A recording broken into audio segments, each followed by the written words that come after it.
Olá, meu nome é D'Angela Lassi, eu sou psiquiatra e vim hoje falar um pouco para vocês sobre transtorno por uso de substâncias no ambulatório de clínica médica, que foi a aula encomendada para mim pela preceptoria de clínica médica com a principal questão, né? Quando encaminhar ao psiquiatra?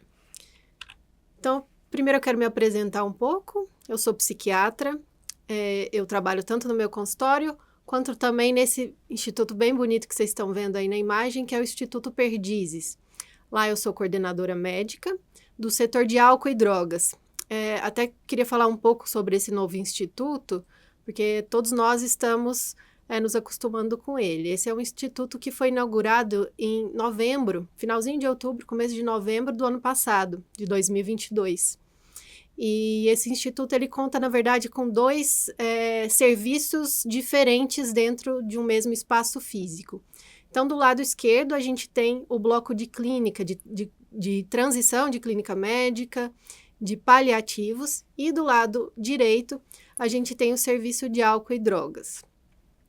O nosso instituto, ele é ligado também ao Instituto de Psiquiatria, e o nosso grupo chamado GREA, que é o Grupo de Estudos de Álcool e Drogas, ele está ligado ao Departamento de Psiquiatria, mas hoje a gente está sediado nesse Instituto Perdizes. Então, até se vocês precisarem, por exemplo, de encaminhar um pedido de interconsulta, esse instituto ele vai responder como uma subespecialidade da psiquiatria. Então, primeiro solicitar a interconsulta para a psiquiatria e depois chega para a gente o pedido a partir do encaminhamento do próprio psiquiatra interconsultor. Então, hoje eu trouxe a agenda que nós vamos discutir. Então, a gente vai falar um pouco dos aspectos gerais do transtorno por uso de substâncias e depois eu vou entrar em alguns aspectos específicos de cada substância. Então, começando pelos aspectos gerais do transtorno por uso de substâncias, eu queria começar discutindo um conceito que tem mudado ao longo do tempo. Antes a gente tinha muito o conceito, até ligado no CID e no próprio DSM, que é um manual em saúde mental que a gente utiliza muito na psiquiatria. Antes a gente utilizava o conceito uso nocivo e dependência química. Hoje a gente entende, na verdade, como um contínuo de uso, do começo do uso recreativo, até esse conceito que eu vou trabalhar com vocês de adicção. É como se a gente pudesse descrever a história natural da doença, né, do transtorno por uso de substância. E essa frase que eu trouxe para vocês é até interessante, do Rush, que é o pai da psiquiatria estadunidense, que seria a dependência, né, o transtorno por uso, como se fosse uma escolha inicialmente que torna-se um hábito e depois acaba se tornando uma necessidade. Isso a gente consegue explicar de uma forma até biológica. Então, da parte comportamental, o que seria isso, né? Existe a presença da droga, que causa uma curiosidade na pessoa, ela sabe que está ligada a alguma sensação prazerosa, existe o desejo da experimentação, e a pessoa vai em direção ao uso dessa substância. Com o aumento da frequência e intensidade do uso dessa substância, começa a acontecer uma dissociação entre a ideia de prazer e o desejo fica um pouco mais prevalente do que a ideia do prazer. E isso vai levando ao uso compulsivo da substância. Biologicamente, isso é explicado por uma alteração, um remodelamento na circuitaria neuronal, principalmente na área tegmental ventral, que ela vai, na verdade, identificar, poxa, essa ação aqui pode ser interessante. E aí vai atuar lá no núcleo accumbens, que ele vai regular, né, o que é positivo e o que eu vou repetir de uso, até atingir o córtex pré-frontal, que é onde vai haver a ação promotora daquele consumo. E ao longo do tempo, isso vai se dissociando de uma forma que, por exemplo, até o próprio córtex pré-frontal, ele para de tomar decisões, ele vai agindo de forma mais impulsiva para atingir o uso compulsivo da substância. Então, a partir desse artigo, essa imagem desse artigo de 2013, a gente consegue visualizar um pouco melhor essas alterações, tanto comportamentais quanto biológicas também, que ocorrem desde o não uso, uso recreacional, uso moderado, passando pelo binge, que o binge é um episódio mais compulsivo, um episódio mais pesado de consumo, passando pela dependência, e aí sim entra esse conceito de adicção. Qual que é a grande diferença, né, da dependência com a adicção? A dependência ela está mais restrita a sintomas físicos, né, as respostas biológicas da substância. É como se a gente estivesse tratando, por exemplo, uma dor oncológica com opioide, e a gente suspende essa medicação, o paciente vai ter sintomas ali, né, de abstinência, compatíveis com uma dependência da substância. No entanto, se o paciente está fazendo uso regular da medicação, conforme prescrição médica, ele não vai ter os sintomas psíquicos, né, psicológicos e comportamentais associados. Então, quando a gente tem essa parte comportamental psíquica ligada, aí a gente considera esse termo de adicção. Então, por todo esse contínuo, né, essa progressão, a gente vai ver algumas neuroadaptações ligadas ao sistema, principalmente de recompensa, e principalmente no sistema córtico-estriatal límbico. E os próprios neurotransmissores, que no começo, né, de um uso recreativo, estão funcionando normalmente, a gente vai ter essas substâncias alteradas, principalmente a dopamina, que é um neurotransmissor ligado ao sistema de recompensa, ao glutamato, né, que é um neurotransmissor excitatório, e outras substâncias ligadas também que fazem essa circuitaria do sistema de recompensa.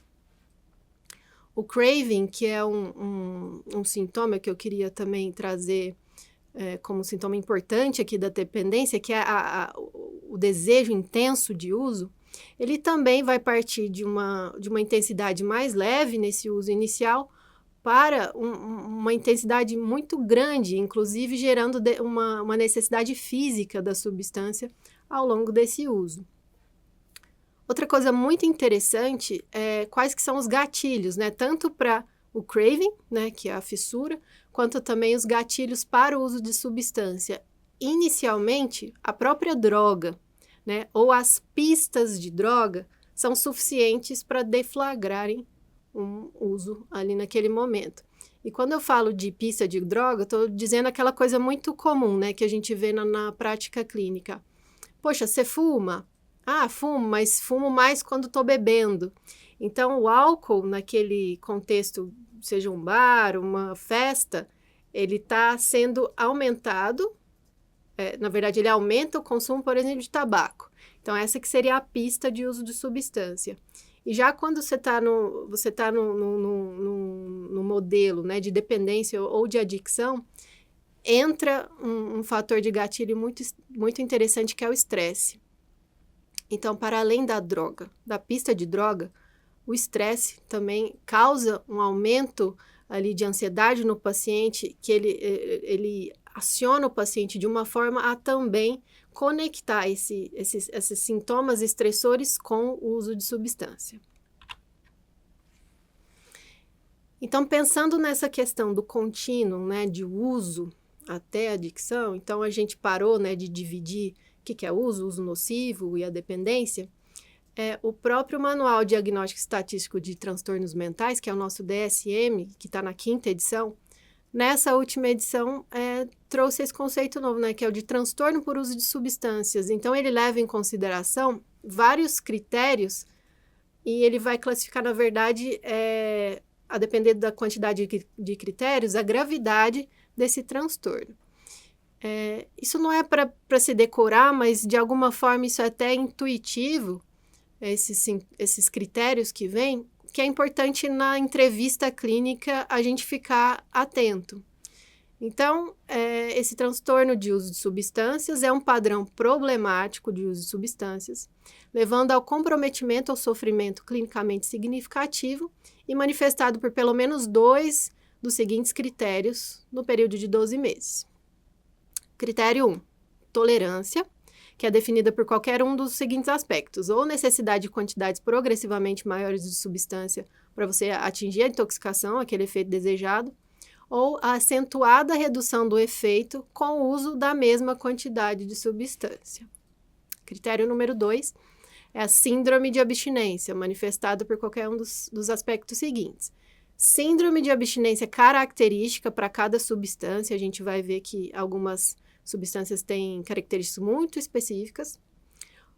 Ou outro aspecto é a mesma substância, uma substância estreitamente relacionada, é consumida para aliviar ou evitar os sintomas de abstinência. Terceiro critério, desejo persistente ou esforços mal sucedidos no sentido de reduzir ou controlar o uso da substância. Quarto critério, a substância é frequentemente consumida em maiores quantidades ou por um período mais longo ou mais do que o que é pretendido, né? Quinto critério, muito tempo é gasto em atividades necessárias para obtenção, utilização ou para recuperação dos efeitos da substância. Critério 6, problemas legais recorrentes relacionados ao uso de substância começam a ocorrer. Sétimo critério, uso recorrente da substância, resultando no fracasso, né, do desempenho, na funcionalidade, no trabalho, na escola ou em casa. Oitavo critério, uso continuado da substância, apesar de problemas sociais, interpessoais persistentes ou recorrentes, causados ou aumentados pelos efeitos da substância. Nono critério, importantes atividades sociais, profissionais ou recreacionais são abandonadas ou reduzidas em virtude do uso da substância, é o que a gente chama de estreitamento de repertório social. 10º critério, uso recorrente da substância em situações nas quais isso representa perigo para a integridade física. E 11º, o uso da substância é mantido, apesar da consciência de ter um problema físico ou psicológico persistente ou recorrente, que tende ou tendeu a ser causado ou exacerbado por esse uso. Então, a classificação a partir dessa avaliação é de 2 ou 3 critérios a gente considera como um transtorno leve, 4 ou 5 moderado e a partir de 6 já um transtorno grave. Então, aqui eu vou conversar um pouquinho sobre epidemiologia com vocês de uso de substância. Esses dados aqui são da OMS, do World Drug Report, e aqui à esquerda vocês vão ver os números estimados de número de pessoas que usaram droga, e em laranja, e em azul o número de pessoas que tiveram problemas com o uso de drogas.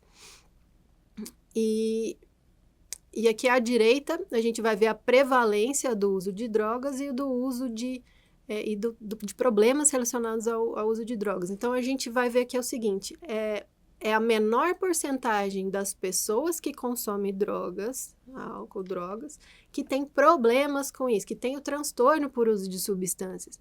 E isso é muito importante, inclusive, para a gente orientar os pacientes. Muitas pessoas consomem, mas nem todas têm essa vulnerabilidade de uso de substância. E essas pessoas que têm essa vulnerabilidade, elas têm que ter muito cuidado com isso também. E por outro lado, a gente também tira um pouco o preconceito. Não é todo mundo que usa substância que realmente se enquadra num transtorno ou numa dependência, né, de substâncias. Bom, como que a gente pode fazer a avaliação? Se numa avaliação corriqueira, né, você já identifica algum daqueles critérios, né, de forma intuitiva, a gente já está, de alguma forma, rastreando ali, mesmo que numa entrevista não muito estruturada.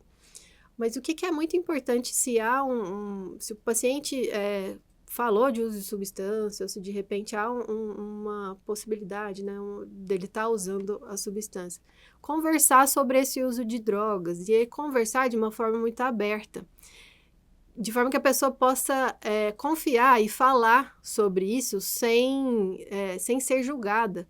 E que ele possa falar tanto das vantagens que ele acha sobre a substância, quanto dos problemas.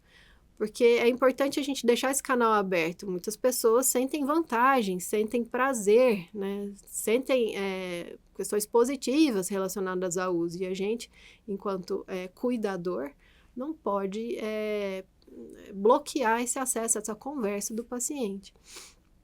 Então, é importante na avaliação levar a conversa no sentido de algo equilibrado, da gente conseguir também medir junto com o paciente os efeitos positivos e os negativos da substância. Isso eu estou falando em entrevistas não estruturadas. Existe também um instrumento também estruturado pela própria OMS, que é o ASSIST, que eu vou trazer a imagem aqui, que é um instrumento bem interessante, que ele rastreia de forma bem estruturada o uso de diversas substâncias. Tá um pouco cortado aqui, mas a primeira avaliação que se faz é o uso na vida. E aí ele consegue descrever exatamente cada substância para realmente a gente fazer um rastreio completo. Então vai avaliar tabaco, álcool, maconha, cocaína, crack, anfetamina, inalantes, hipnóticos, sedativos, que aí já entra uma coisa, né, de drogas de prescrição, alucinógenos, opioides e outras, se ele chegar a citar. E aí depois a gente vai avaliando ponto a ponto, durante os últimos 3 meses, qual que é a frequência, intensidade de cada uma dessas substâncias. E isso pode ser, essa escala é interessante fazer junto com o paciente e depois a gente vai contabilizar quanto que deu esse rastreio para cada substância. E existe um rastreio específico também para uso de substâncias injetáveis. Então, assim, como que a gente faz a leitura, né, dessa escala? A única substância que sai um pouquinho mais do padrão de 0 a 3 pontos é o próprio álcool. Então, o álcool, ele vai se diferenciar ali, quando você não vai para indicar nenhuma intervenção, até 10 pontos. As outras substâncias, se pontuarem até 3, não há nenhuma intervenção. E a partir da pontuação de 4, né, para todos, ou de 11 no álcool, a gente já pode intervir de forma mais breve, que seja orientação, que seja ver esse paciente um pouco mais frequentemente, trazê-lo, né, para reflexão sobre esse uso. E a partir de 27 pontos, aí a gente tem uma indicação de um tratamento mais intensivo. Então, em casos que você já tem uma intervenção, é interessante encaminhar esse paciente para um serviço especializado. Bom, então a gente chegou na grande resposta da questão, né? Então, se a questão é quando que a gente encaminha, pontuou aí, beleza, vamos encaminhar o paciente. Pois é, então, aí a gente vai falar, poxa, vai, né? Vamos te encaminhar para o psiquiatra, mas aí o paciente acha que não tem que ir, né? E o que a gente pode fazer quando esse paciente não quer, né, ser referenciado? A gente vai entregar o encaminhamento assim mesmo, a gente vai confrontar esse paciente, expor o problema, a gente vai chamar um familiar e expor o problema para o familiar, ou a gente pode fazer alguma outra intervenção e avaliar o estágio motivacional, né, para a gente direcionar um pouco a abordagem. É exatamente isso. A gente vai avaliar qual que é o estágio motivacional desse paciente no momento. Por que isso é importante? Para a gente fazer um encaminhamento correto e fazer uma orientação do paciente para que ele tenha uma melhor adesão ao tratamento. Mesmo que, de repente, ele não queira ir naquele momento no psiquiatra, é muito interessante que talvez ele volte aqui, entendendo, né, que é um problema de saúde e qualquer profissional de saúde, né, independentemente da especialidade, ele tem capacidade de ajudar, cuidar de alguma forma desse paciente. É muito melhor ele estar em algum tratamento do que em nenhum tratamento.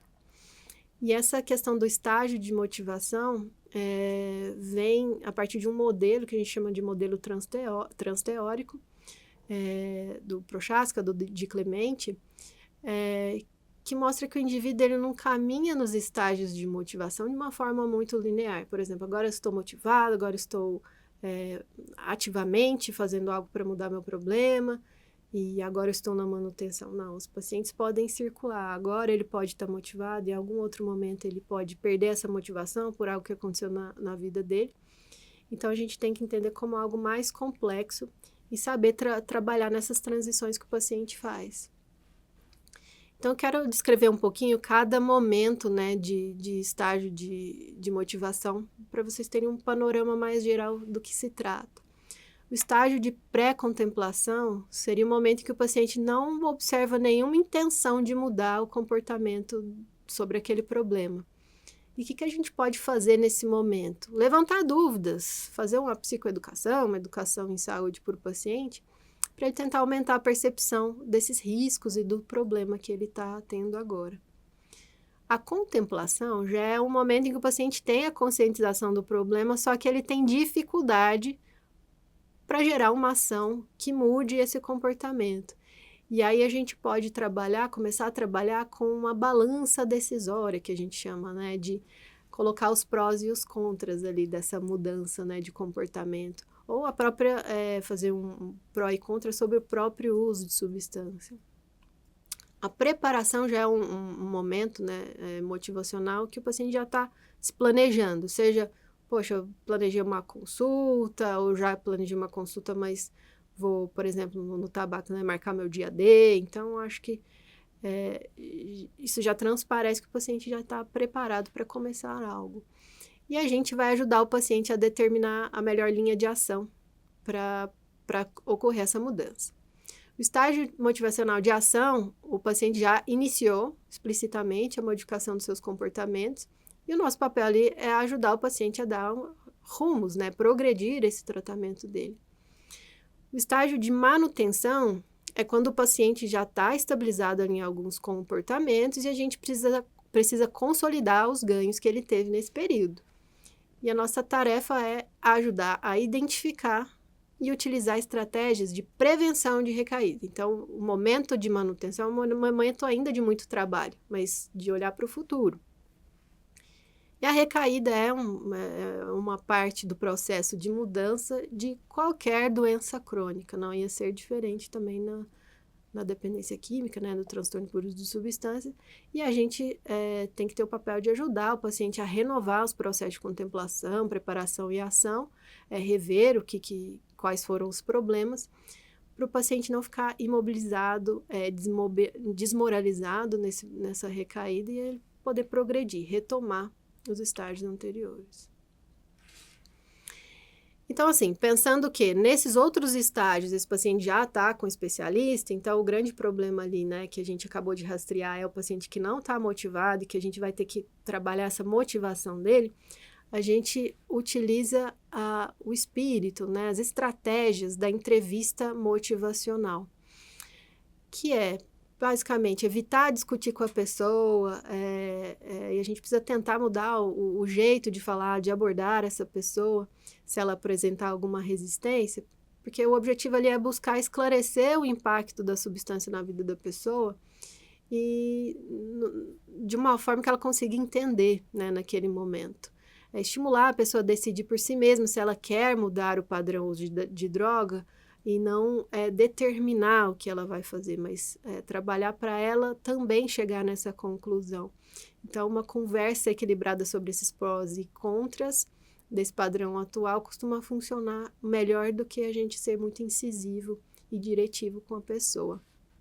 E se a pessoa não estiver preparada mesmo para parar ou reduzir o uso da substância, o ideal é que a gente peça que essa pessoa volte no outro dia e a gente sempre vai discutindo sobre esse tema, talvez até acompanhado por um familiar ou um amigo que a pessoa sinta confiança, para a gente tentar trabalhar em conjunto também nessa sensibilização e motivação. É muito importante que a gente tenha uma comunicação muito clara e aberta com o paciente sobre esses resultados que a gente viu na avaliação do uso de drogas. E é legal fazer essa psicoeducação, explicar, né, que talvez esses sintomas que ele tem apresentado, esses problemas, podem estar ligados ao uso de substância e falar dos riscos, né, a longo prazo. Uma coisa que a gente pode fazer é gerar recomendações para interrupção do uso da substância, mas você tá junto com ele, mostrar uma disponibilidade, né, de ajudá-lo nesse período. E se a pessoa realmente estiver disposta a reduzir e interromper, a gente discutir qual que seria o melhor modo de fazer isso. Encaminhar, a gente pode encaminhar para um ambulatório, encaminhar para uma desintoxicação, aí a gente vai conversando com ela o que ela está disposta. E se de repente o paciente, né, continua usando drogas, está havendo uma piora apesar desses encontros, né, dessas abordagens breves, é muito importante a gente buscar um apoio de especialista. Caso o paciente não esteja disposto a ir até o especialista, convoque a ajuda do especialista para discutir esse caso, ver o que você pode trabalhar melhor nesse caso. E principalmente uma coisa que talvez não se faça muito, é perguntar à pessoa, né, se ela quer Se ela está preparada, o que ela quer fazer com o uso de substância dela.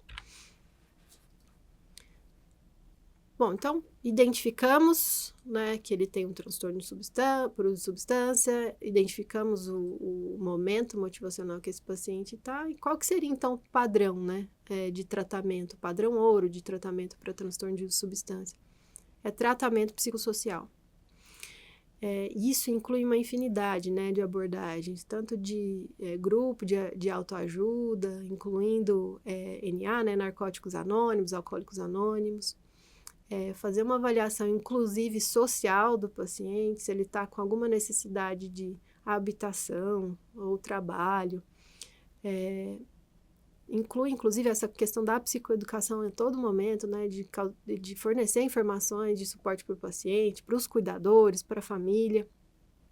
Passa também por uma estruturação de rotina, né, e de enriquecimento ambiental, que é o famoso mudança do estilo de vida, né, e tratar também as comorbidades clínicas e psiquiátricas desse paciente. Está totalmente incluído no modelo de tratamento para a substância.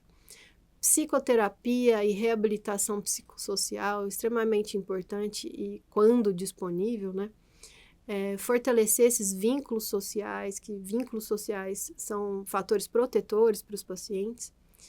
E se couber, né, e se tiver indicação, o tratamento farmacológico específico, né, e quais são as substâncias que hoje a gente tem tratamentos mais específicos? Álcool, tabaco, benzodiazepínicos e drogas Z e opioides.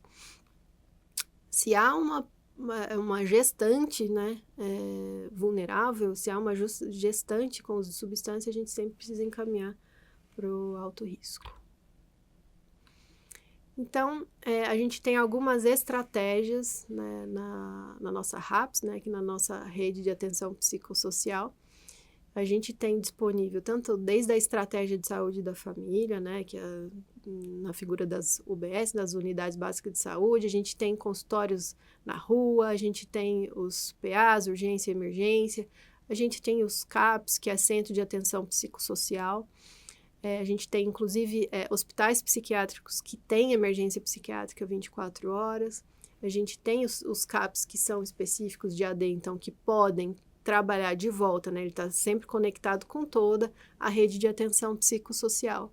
E aí, a partir dessas avaliações dentro desses dispositivos, vai ser indicado algum outro cuidado mais intensivo, que seja desde uma desintoxicação mais breve ou uma desintoxicação mais prolongada, né? Ou mesmo um cuidado intensivo com auxílio clínico também. Muitos pacientes com comorbidades clínicas precisam ter clínicos próximos também, né? Do manejo psiquiátrico. Então, uma coisa muito importante do tratamento de uso de substâncias é a expectativa que a gente tem sobre cura, remissão e recidivas, né? Essa imagem desse estudo de 2000 que saiu no JAMA é bem interessante, que ele mostra de forma clara a porcentagem, né, de recaídas ou recidivas de várias doenças crônicas. O diabetes, por exemplo, entre 30% e 50% dos casos vão recidivar, né, vão recair. De uso de substância 40% a 60%, hipertensão 50% a 70% e asma aí 50% a 70%. Então, padrão crônico, de qualquer outra doença crônica também. Então, um dos maiores preditores, né, de sucesso de tratamento no uso de substância é a duração do tratamento, é o engajamento do paciente também no seu tratamento. E é como doença clínica crônica também, e mesmo estável, o paciente tem visitas regulares ali no tratamento, seja para fazer check-ups, né, reavaliar os exames, rever doses de medicação. Isso, o transtorno de substância deve ser igual. Então, sem essa expectativa de, poxa, o paciente vai internar, vai resolver todos os problemas. Não, é uma doença grave. Pode ser que ali se encerre uma parte do problema, mas o cuidado a longo prazo tem que ser igual. Tanto para a gente saber, né, quais que vão ser os impactos daquela doença que ele teve a longo prazo. Muitas vezes o paciente para de usar a substância, mas ele vai ter a longo prazo alguns outros problemas de saúde. tanto para a gente ir sensibilizando e sempre trabalhando naquele estágio motivacional, a prevenção de recidiva, né, de recaída. E mesmo que esse paciente tenha alguma recaída, a gente vai identificar, ou abandono de tratamento, a gente vai identificar esses fatores. Será que ele teve algum efeito colateral com a medicação? Será que ele teve dificuldade de acesso ao tratamento? Será que ele está entendendo o tratamento? Ou porque não estava sendo efetivo aquelas abordagens que estavam sendo trabalhadas? Bom, agora eu vou começar a falar um pouquinho mais sobre a especificidade das substâncias. Eu vou começar pelo álcool, que é a maior prevalência também de uso no nosso meio. Então, eu queria trabalhar alguns conceitos muito importantes que a gente acaba não tendo na cabeça quando a gente pergunta, né, ao paciente, quanto que você bebe? Ah, faço uso social. O que significa esse uso social? A gente tem que quantificar. Quanto mais objetivo a gente conseguir trazer o paciente para o nosso relato, é melhor. Então, quando a gente vai até quantificar o álcool, a gente tem medidas já concretizadas, assim. Inclusive, o padrão para a OMS de dose de álcool padrão é de 10 a 12 gramas de álcool. No geral, o que isso significa? Uma dose de destilado ou uma taça de vinho de 140, 120 ml, uma lata de cerveja ou uma long neck, né? Que seria uma dose de álcool. Então, mais ou menos, para deixar mais claro, isso que seria uma dose, tá, de álcool. Além disso, a gente tem conceituado também o que é uso moderado. Para a OMS, para mulheres, é um uso de até 3 doses por episódio de uso, só que até 7 doses na semana. Então, vamos supor que a pessoa beba, né, a mulher beba sábado e domingo, né, 3 doses no sábado, 3 doses no domingo. Se ela beber mais 3 doses em algum outro dia da semana, a gente já não está mais no uso moderado, passou desse uso moderado. Para homem, a dose vai no limite de 4 por episódio ou até 14 doses na semana. Ou seja, o limite é por vez e por semana que se indica. A diferença entre mulheres e homens é uma questão metabólica ali, né, biológica. Existe um outro conceito muito importante, que é do binge drinking, né, ou beber pesado episódico, que significa um consumo dessas doses acima, né, do moderado, ali num período de até 2 horas, ou num único episódio, fazer esse consumo, né, para mulheres de 4 ou mais doses, para o homem de 5 ou mais doses, que significaria 60 gramas ali de álcool. Por que a gente tem pensado, né, tem falado mais sobre esse binge drinking? Porque ele pode entrar muito bem no transtorno por uso de substâncias. Se ele tiver prejuízo, né, pode ser poucos episódios, pode ser um episódio por semana, mas se ele tiver, inclusive, tendo muitos prejuízos nesses momentos, a gente já tem que ter cuidado e tratamento para esse paciente. Não é entrar naquela ideia de só tem problemas quem bebe todo dia, ou quem bebe quase todos os dias. Então, dados da OMS de 2018 vão mostrar uma coisa muito importante, lembrando daquela coisa que também às vezes o paciente vem argumentando de que todo mundo no entorno dele bebe, né? Todo mundo bebe, por que ele tem que ficar sem beber? No mundo a gente sabe que 44% das pessoas com 15 anos ou mais nunca bebeu. Então, é um dado muito importante para trazer, não é todo mundo, existe uma grande parcela da população que nunca bebeu. E 43% dessa população bebeu no último ano. Então, dentro desse bebeu no último ano, pode ser uma vez, ou pode ser uma dependência ali, né, já de álcool. No mundo, se consome cerca de 6,4 litros, né, por ano por pessoa, e 25% dessa bebida é ilegal, ou seja, o impacto social que isso também gera. No mundo, esse beber pesado episódico, né, o binge drinking, está reduzindo aos poucos, mas 18% da população consome álcool, consome nesse padrão. E um dado importante que das mortes, né, nessa população acima de 15 anos, 5% está associada direta ou indiretamente com álcool. Já no Brasil, os dados são um pouquinho diferentes. E em relação ao álcool, é um pouquinho pior, né? 21% da população de 15 anos ou mais é que nunca bebeu, e 40% bebeu no último ano. Homens mais que mulheres. E o consumo per capita aqui no Brasil é um pouco maior do que em relação ao mundo, 7,8 litros por pessoa. E esse modelo de beber pesado episódico no Brasil está em crescimento, apesar de os diagnósticos, né, de transtorno por uso de álcool estarem em redução. E aí vocês, né, da clínica sabem muito bem o impacto que o álcool tem, né, na saúde pública, na saúde dos nossos pacientes. 70% dos pacientes que têm cirrose está relacionado com o uso de álcool, né? Essa divisão é 70% em relação a homens, 42% em relação às mulheres. Acidente de trânsito, 37% quase dos acidentes com homens estão relacionados a álcool. Câncer também, 9% dos casos de câncer em homens está relacionado com o uso de álcool. Agora, a avaliação mais específica para o álcool, a gente tem um instrumento bem interessante, que na verdade são 4 perguntas curtas, que é o CAGE. E é um resumo, né, na verdade, de algumas perguntas, algumas palavras que a gente pode ter para o paciente, mas está em inglês, né? Então, você já tentou cortar, né? Diminuir o uso da bebida? Você já ficou incomodado ou irritado com os outros porque criticaram o seu jeito de beber? Você já se sentiu culpado por conta do seu jeito de beber? Ou você já teve que beber para aliviar os nervos, né? Ou reduzir os efeitos de uma ressaca? Se esse instrumento der 2 respostas positivas, ele indica uma avaliação especializada.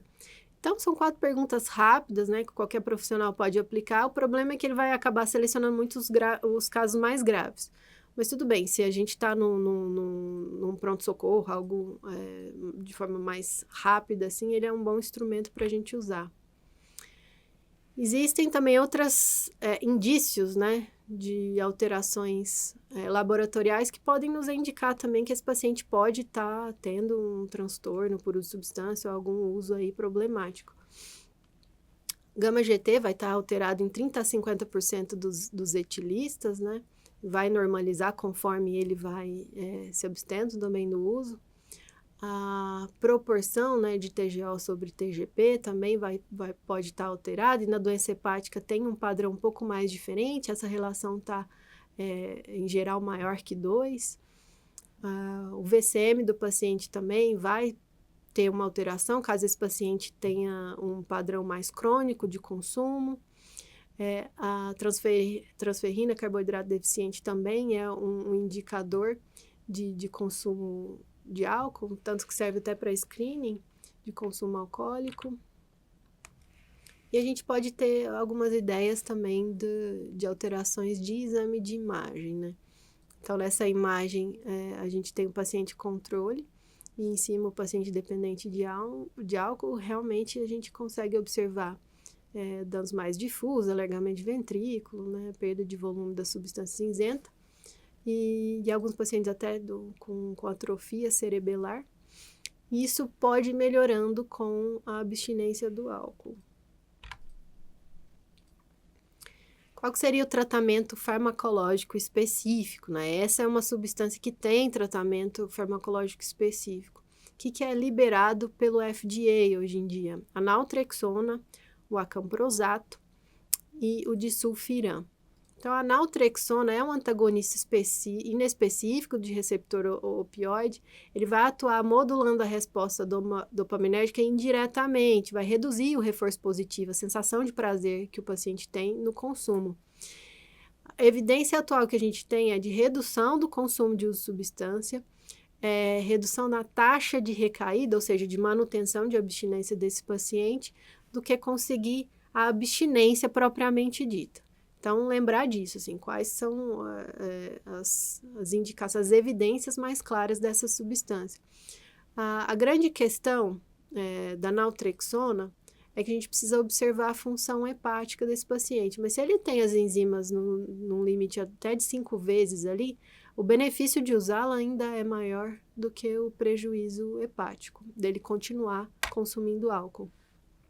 Uma coisa interessante também da naltrexona é que ele pode estar bebendo enquanto a gente usa a naltrexona. Não precisa, ele não tem que necessariamente parar de beber para começar o tratamento. O acamprosato, que a gente não tem, né, muito disponível aqui no Brasil. O mecanismo dele, na verdade, é um agonismo parcial do glutamatérgico, vai atuar reduzindo essa hiperativação glutamatérgica. E a evidência é de que ele possa reduzir esses usos pesados, esses binge drinkings do paciente e ele não progredir na piora do uso. Aí uma coisa que é diferente da naltrexona é que aí a gente tem que observar, na verdade, a função renal desse paciente. Enquanto pacientes com problemas hepáticos, né, ele pode ser mais usado, com mais segurança, mas em relação à questão renal, não. O disulfiram, que é o antietanol, também liberado pelo FDA, hoje em dia no Brasil a gente não tem então disponível no mercado, era uma droga muito acessível, muito barata e a indústria farmacêutica acabou perdendo o interesse na fabricação. Hoje a gente consegue ter essa substância, na verdade, por manipulação ou importação. Ele é um inibidor irreversível da enzima aldeído desidrogenase, que ela é fundamental para o metabolismo do álcool. Então, para introduzir essa medicação, esse paciente tem que ter parado de usar. Inclusive, o ideal é que esse paciente esteja totalmente ciente disso. É até interessante colocar um termo de entendimento para esse paciente assinar, porque em alguns pacientes, até pequenas concentrações de álcool, como desodorante, bombom de licor, isso pode ocasionar num grande mal-estar do paciente. Então, qual que é a evidência que tem do uso do disulfiram? A redução do consumo e a abstinência.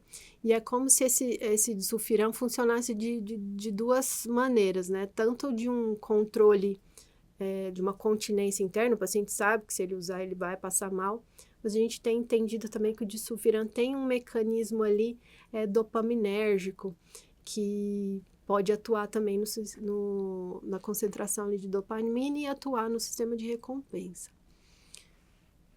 E aí a gente passa a ter algumas outras medicações que não são necessariamente primeira linha, mas são medicações disponíveis, como o topiramato, que tem uma evidência de redução de consumo de álcool, da recaída e a promoção, né, de uma abstinência.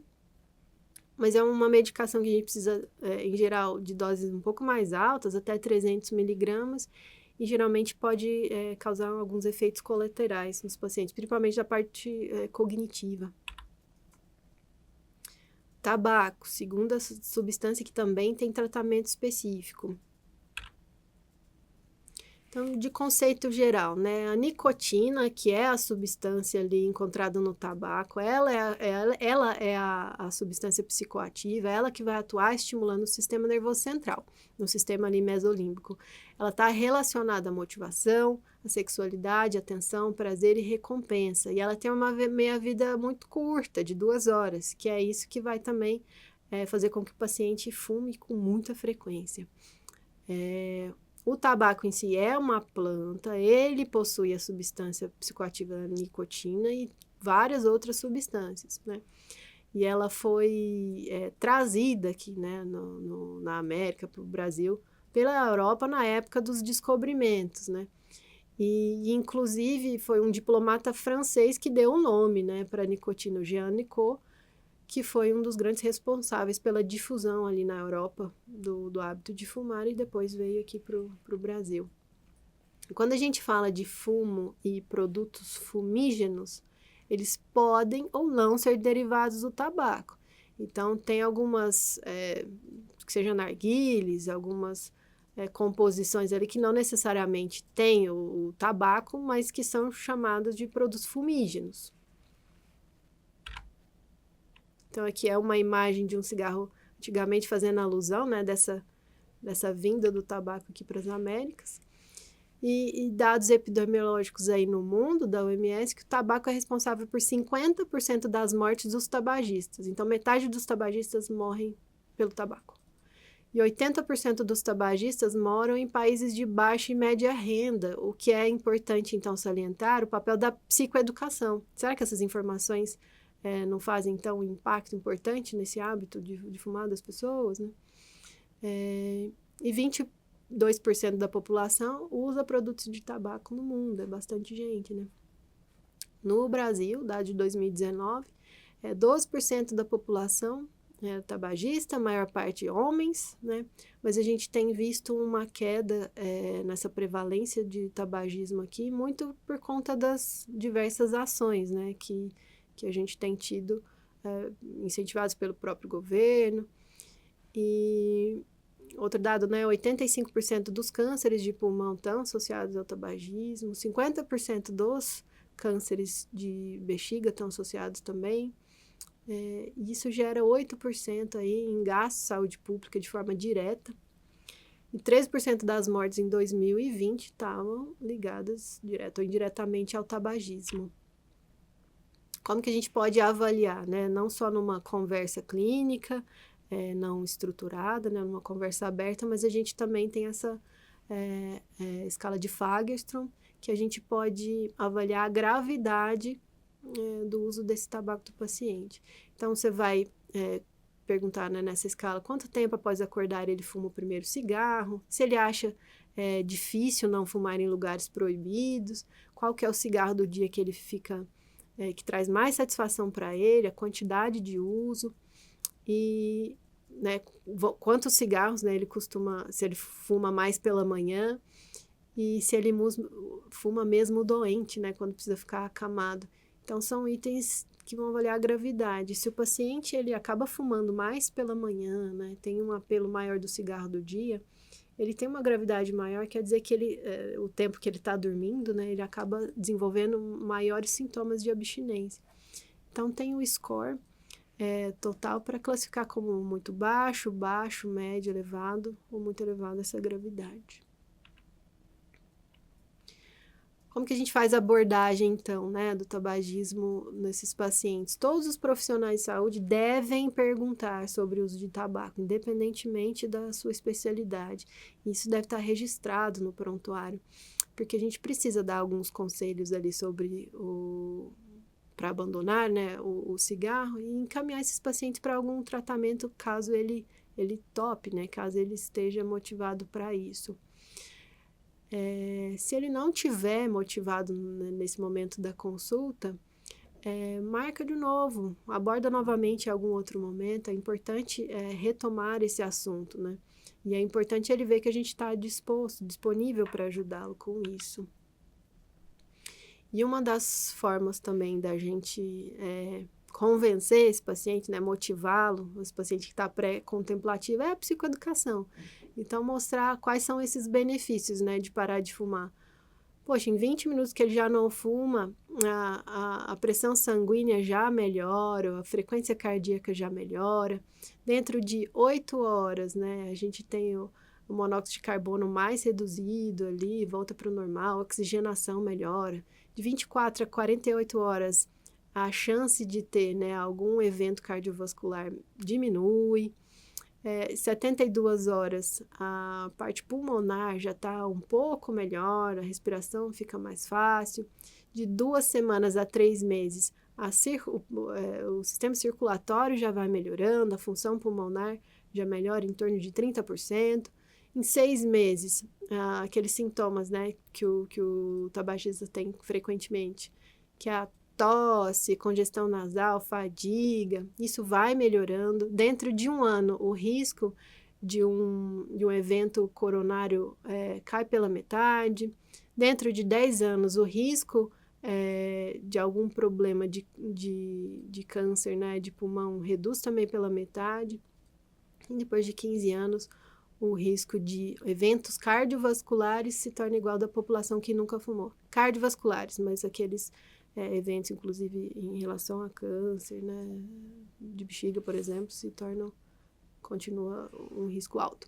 Tratamento farmacológico específico, o que é recomendado é o tratamento de reposição de nicotina, seja por adesivo, goma ou pastilha, ela pode ser isolada ou em combinação com a bupropiona.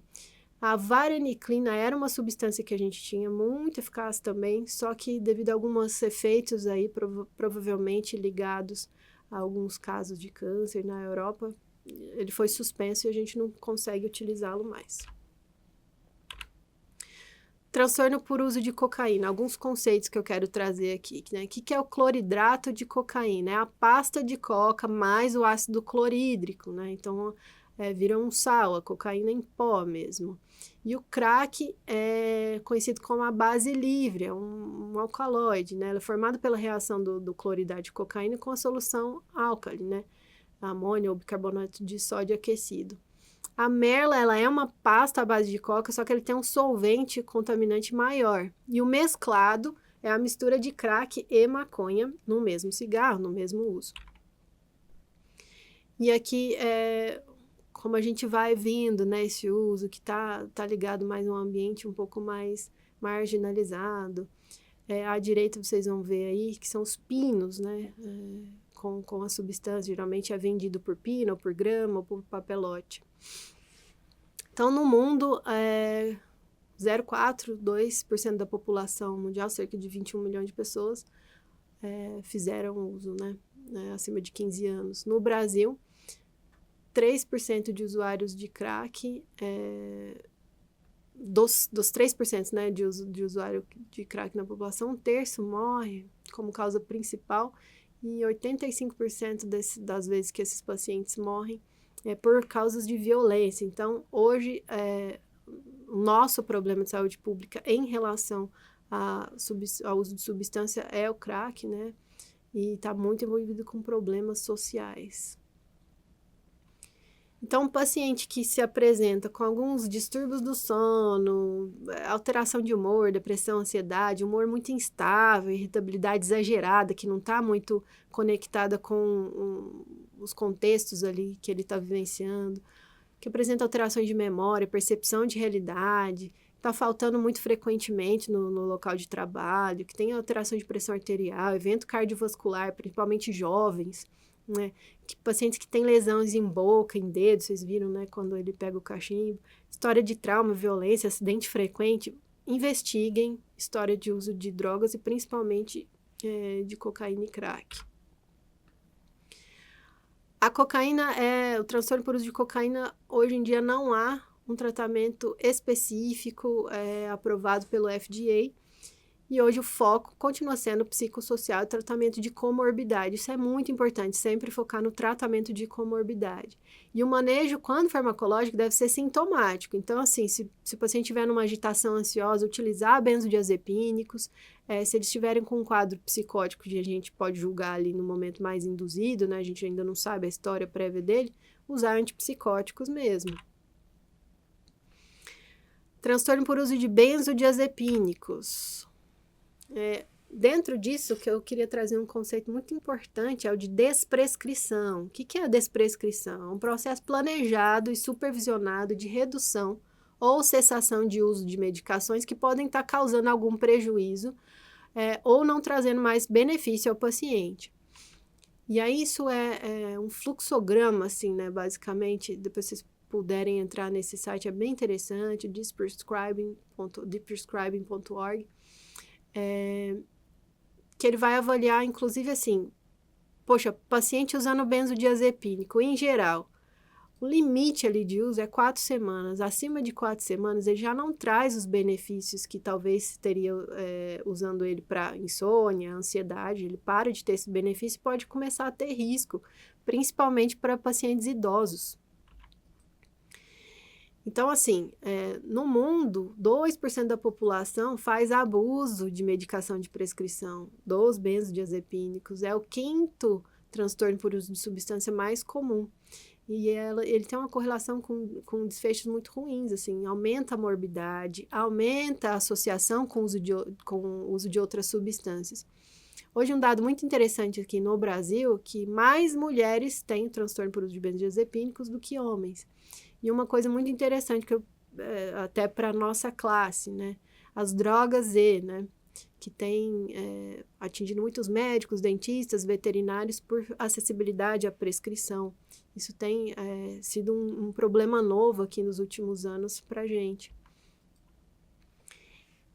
E aí, tem uma grande questão, né, do uso crônico dessa substância. Alguns pacientes começam a usar por ansiedade, só que a própria abstinência ali daquela substância, o próprio uso mais intenso e longo dessa substância pode gerar também depressão e ansiedade. É uma droga depressora, é uma droga inibitória GABAérgica. E aí ela vai, ao longo do tempo, causando prejuízos cognitivos, né? Que a gente pode muito confundir com os sintomas da síndrome, né, depressiva. E aí começa também, né, a ter alguns problemas, inclusive graves, assim, motores com sonolência, desequilíbrio, queda, principalmente em idoso, fratura, né? E ele pode estar, em muitos casos, associado, né? Uma associação clássica de benzodiazepínico com álcool, eles vão ter ações sinérgicas ali, né? Potencializadoras um do outro. Muitos pacientes com problemas legais, principalmente droga Z, né, que começa a se envolver em compra em mercado negro ou em algumas clínicas que vendem nessas prescrições, pacientes que usam os próprios hipnóticos durante o dia e de repente não conseguem se lembrar do que fizeram. É um problema bem grave que tem aparecido principalmente ligado à droga Z. E a principal abordagem desses pacientes, que geralmente eles não estão muito, eles estão muito ligados ao uso daquele comprimido ali, afinal, alguém prescreveu essa medicação em algum momento, né? Começou dessa forma e depois eles foram abusando. Então, a grande chave que a gente tem ali é a psicoeducação, né? Ensinar o paciente que, na verdade, não tem evidência positiva de benefício ao uso a longo prazo, mas existe sim evidência de risco, né, de reação adversa, da dependência, do custo em saúde pública imenso, né, de afastamento de serviço, do próprio fornecimento da substância, por exemplo, pelo SUS. E o paciente precisa ter uma participação ativa nesse tratamento, ele precisa estar motivado para largar esse uso ou diminuir, porque senão ele vai buscar em outros meios também. E a gente precisa tratar também adequadamente as comorbidades, a insônia, e orientar que não é só medicação que a gente tem para tratar a insônia, a higiene do sono é o padrão ouro do nosso tratamento aí para insônia. Cuidados com tabagismo, com o uso de álcool e uso de café, que vão atrapalhar, né, a qualidade de sono. A gente pode gerenciar, manejar a ansiedade de outras formas que não com essa medicação, com técnicas de relaxamento, meditação, atividade física, aeróbica, e tratar os sintomas depressivos, né, com suporte familiar, ampliação de repertório, tratamento farmacológico mais adequado. Acompanhamento psicoterápico com equipe multidisciplinar é muito importante, não só o tratamento médico, mas o tratamento psicológico. Às vezes até retomar atividades, né, do dia a dia com terapia ocupacional. E o tratamento farmacológico específico para uso abuso de benzodiazepínicos é uma desintoxicação personalizada, que a gente vai fazer ou o desmame gradual daquela substância que ele faz uso, ou, que é melhor ainda, trocar por outro benzodiazepínico de longa ação. A gente precisa ter esse paciente com avaliações frequentes, né? O paciente precisa estar ativo ali, engajado no tratamento. Uma coisa, né, que para a clínica médica, que é muito importante, seria como que a gente faz a prevenção, né, desses abusos, primeiro, indicar o adequado uso desse benzodiazepínico e da droga Z, não passar de 2 a 4 semanas de jeito nenhum, não é ficar reproduzindo a prescrição. Se esse paciente está precisando de mais tempo, na verdade, a gente vai ter que olhar a causa desse uso aí, porque o que está acontecendo, qual que é o sintoma residual. No guia do NICE de 2004, aponta que caso um benzodiazepínico de ação curta já tenha sido tentado e não tenha esse sucesso, não adianta tentar outra ação de ação curta. A gente tem que começar a olhar nisso também, né? O que a gente está prescrevendo. E a gente precisa checar também fatores de risco para a dependência. Por exemplo, se o paciente já tem dependência de outras substâncias, ou um paciente tem um transtorno de impulsividade, um transtorno de personalidade, ou se ele tem uma carga genética importante, história familiar, ou no momento um transtorno depressivo, ansioso, a gente tem que olhar porque esse paciente tem fator de risco para a dependência dessa substância. Bom, de uso de opioide, outra substância que tem tratamento farmacológico específico, né? Os opiáceos, então, são, né, conceitos gerais, na verdade. Então, os opiáceos são aquelas substâncias obtidas do ópio. Elas podem ser opiáceos naturais, quando não tem nenhuma modificação, né, no caso da morfina e da codeína, ou semissintéticos, quando forem resultante de modificação parcial da substância, tipo heroína ou oxicodona. Os opioides são substâncias totalmente sintéticas. Aí a gente está falando da meperidina, da metadona, fentanil. Todas elas têm algum efeito analgésico e hipnótico. E por conta desses efeitos, essas drogas são chamadas de narcóticas, ou seja, elas amortecem, né, os nossos sentidos. Aí a gente já começa, né, a olhar para o mundo. Esse é o grande problema dos Estados Unidos, por exemplo, né? Aproximadamente 25% das pessoas que se envolvem no uso não médico relatam que obtiveram diretamente de um ou mais médicos, ou seja, começa a ter, né, a prescrição simultânea dos médicos. E 75% dos nossos usuários nos Estados Unidos de heroína, eles começaram, na verdade, por opioides prescritos. Então, no mundo, o uso está em torno de 1% da população, 61 milhões de pessoas, e metade desse abuso é de opioide prescrito. A outra metade é que são outras drogas, né, como heroína e tudo mais. É a segunda maior causa de morte entre os transtornos por uso de substância. A primeira causa de morte é o tabaco, ou o álcool, desculpe. No Brasil. O Brasil é um dos 10 países com menor prescrição de opioides no mundo. E o consumo dessas medicações ainda assim cresceu nos últimos anos. Então, aqui algumas formas, né, dos opioides, né, de se apresentar tanto na morfina, né, quanto na heroína também. Agora, sim, se tem uma substância que é muito complexa, que exige ainda mais uma ampliação da equipe multidisciplinar, é o uso de opioides. Porque muitos dos casos estão associados a algum quadro, por exemplo, de dor. Mesmo que não tenha sido iniciado o uso do opioide para tratamento de dor, esse paciente pode ter dor refratária ou dor iniciada na síndrome de abstinência dessa substância. Então, avaliar a causa do uso inicial desse opioide é fundamental. Então, se foi por dor, a equipe de clínica, né, da dor ou de anestesistas, neurologistas, precisa estar avaliando em conjunto ali o manejo adequado do tratamento dessa dor original desse paciente, né, dessa dor inicial. Se a questão foi sintomas psiquiátricos, né, psiquiatria e psicologia precisam avaliar o manejo adequado dessas comorbidades, né, e tolerância a estresse e mal-estar, porque se teve alguma questão de início mais psiquiátrico, então foi um abuso ali para aliviar um sintoma de depressão ou uma ideação suicida, no momento a gente precisa dessa equipe completa. Mesmo assim, se o paciente iniciou por uso recreativo, né, que é aquela coisa lá do prazer, que aí eu tenho uma curiosidade, eu começo a usar, a gente precisa também da assistência social e da terapia ocupacional para avaliar a ampliação de atividades. Quais que são os recursos que esse paciente tem, né? Quais são as fontes de prazer, de relacionamento interpessoal que esse paciente tem. E aí, a gente vai fazer uma abordagem checando também os comportamentos relacionados ao uso não medicinal de opioides. Então, vamos supor que você tem um paciente, né, com frequentes consultas não agendadas, né, que ele vai escalonando o uso de forma própria, né, ou solicita um aumento excessivo na dosagem do opioide, que não consiste, né, com sintomas físicos ali, com a síndrome dolorosa do paciente. O paciente que faz visitas frequentes ao pronto-socorro para solicitar a medicação analgésica, busca opioide de vários provedores, né, que é o doctor shopping, que então ele vai em diversos pronto-socorros, diversas clínicas ao mesmo tempo.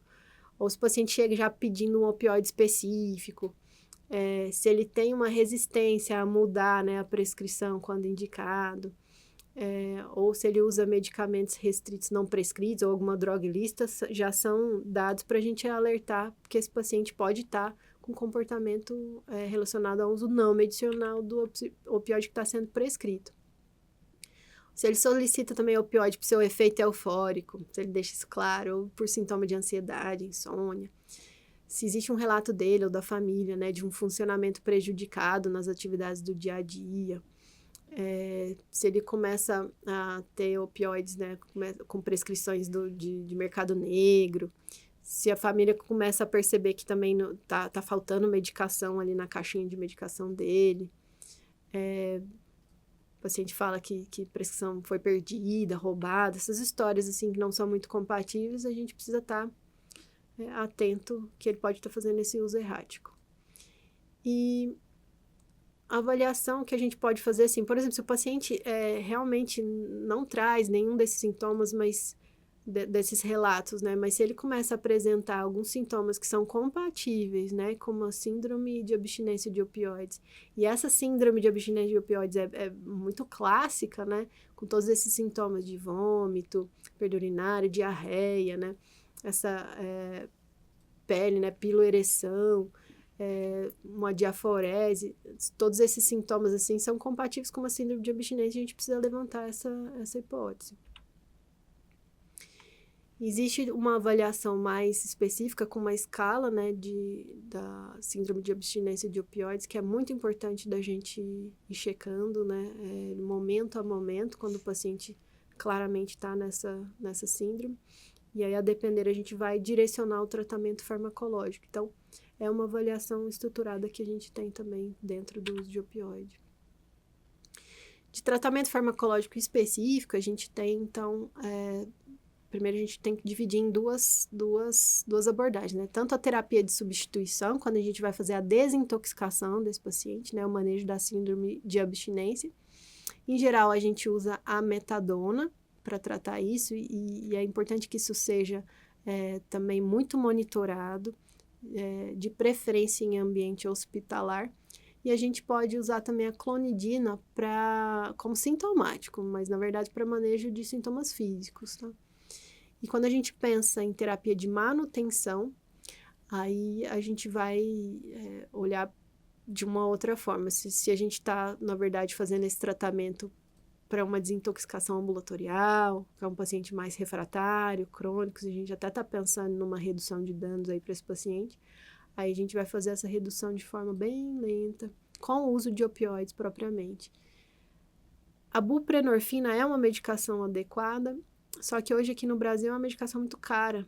E o que a gente mais usa é mais acessível e mais eficaz ainda do que a buprenorfina para esse tipo de tratamento, é a metadona.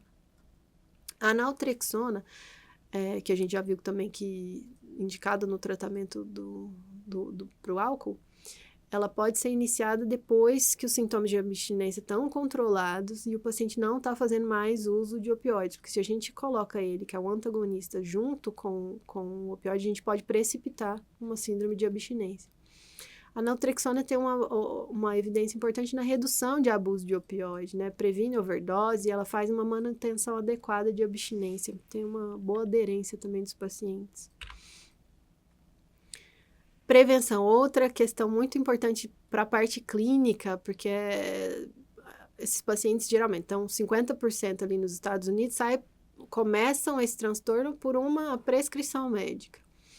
Então, é muito importante avaliar com esse instrumento, o Opioid Risk Tool, que ele vai avaliar se o paciente tem histórico familiar de uso de alguma substância, se ele tem até a idade também desse paciente, histórico de abuso sexual, de violência, de alterações de humor.